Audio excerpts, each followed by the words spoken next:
If you are IT professional and if you bought the Mac for professional usage, the most frequently used tool as part of the Mac is nothing but terminal. You can access the terminal by going to the Finder and then applications and then utilities, and you should be able to see the terminal here. As it is used very frequently by me, I just want to drag and drop it into the dock and pin it in the dock. So I can pin it into the dock by just dragging and dropping like this. Once it is dragged and dropped into the dock, it will be available for me all the time, and whenever I want terminal, I can just click on it and open it, and you can see that the terminal is opened for us. If you want to resize the terminal, you can actually hold on one edge like this and you can drag like this to increase or decrease on one side. Same is the case with the other side like this. If you want to do it on both the sides, you can drag and leave it like this. If you want to maximize, you can just double click on this so that it is maximized. You can also go to the full screen by clicking on this icon, and now it is in full screen. I am not very comfortable in using full screen. For that reason, I will not be using full screen. To come back to the non-full screen maximum size, I just have to go to the top, and once we see this bar, we can click on this so that it comes out of that full screen mode. To increase the size of the font, we can actually say Command plus, which will facilitate us to increase the size of the font like this. And if you look at the details after launching the terminal, you can see the last login details and then the computer name, colon. After colon, it actually gives us the working directory in which we are currently. So at this time, I'm in the home directory, and tilde represents home directory in Unix, Linux or Mac.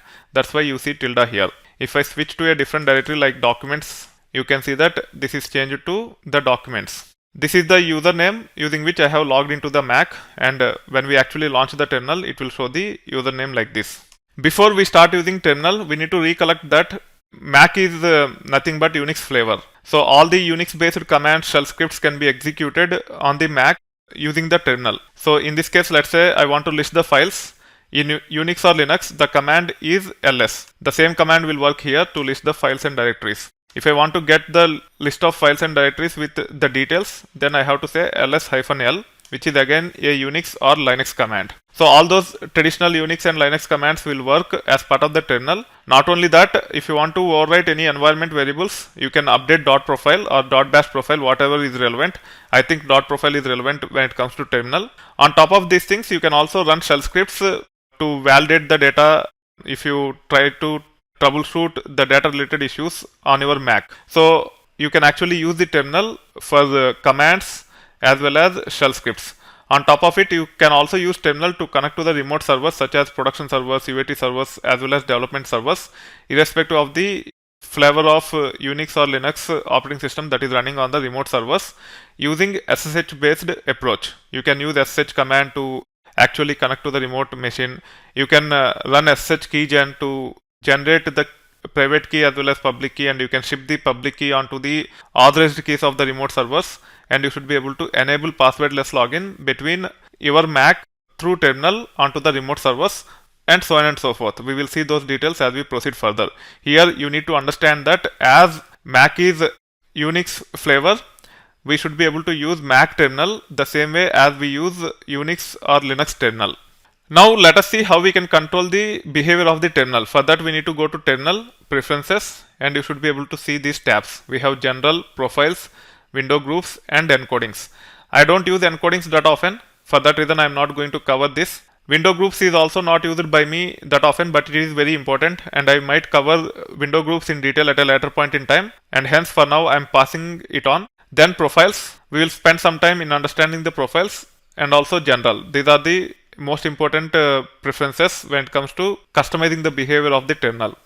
Now let us spend some time on profiles.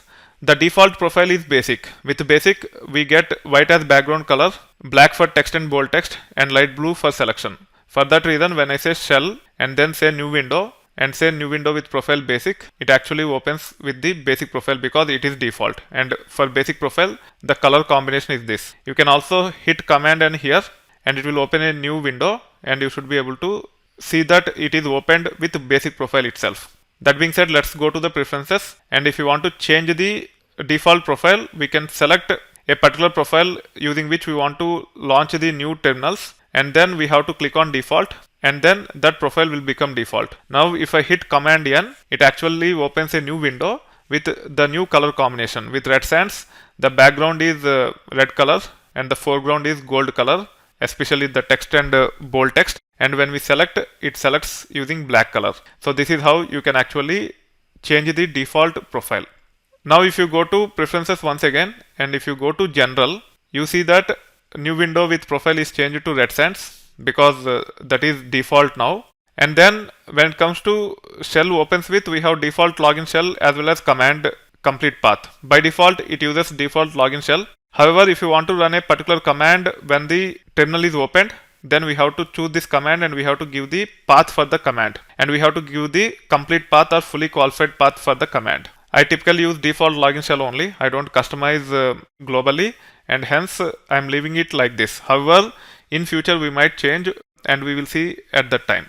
And then when it comes to terminals, either the terminals can be opened as windows or tabs. You can go to shell here and you can see the option for window or tab. You can also say command N to open a window and then command T to open a new tab. Now you can see that this window have 3 tabs. As we can open a new terminal as a window or a tab, if you want to control the behavior, how it should open, these are the preferences which we can choose. So new windows are typically opened with default profile as per the default settings, and new tabs will be opened with same profile. So whatever profile is being used while launching the window, that will be used to open new tabs. Let me demonstrate here. I am closing this and I am opening a new window here with Red Sands. Or instead of Red Sands, let me open a new window with a different profile. Let's say Homebrew. You can see the Homebrew profile here because we have chosen the non-default one.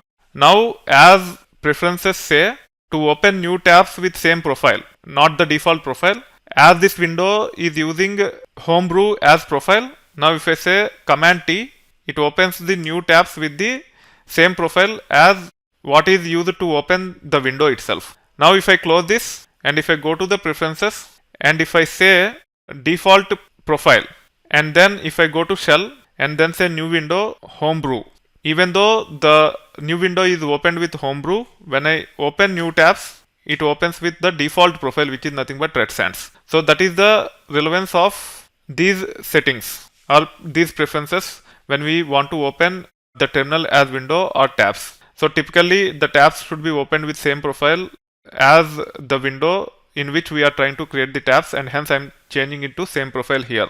Also, if you look at this preference which says use command 1 through command 9 to switch tabs. So if you have a window and if you have multiple tabs like this, if you want to go to a particular tab using shortcut, as long as the tabs are under 10, we should be able to use command 1, command 2, command 3 to go to a particular tab. So this is 1, this is 2, and this is 3. If we disable this, we will not be able to access tabs like that. So that is the relevance of this.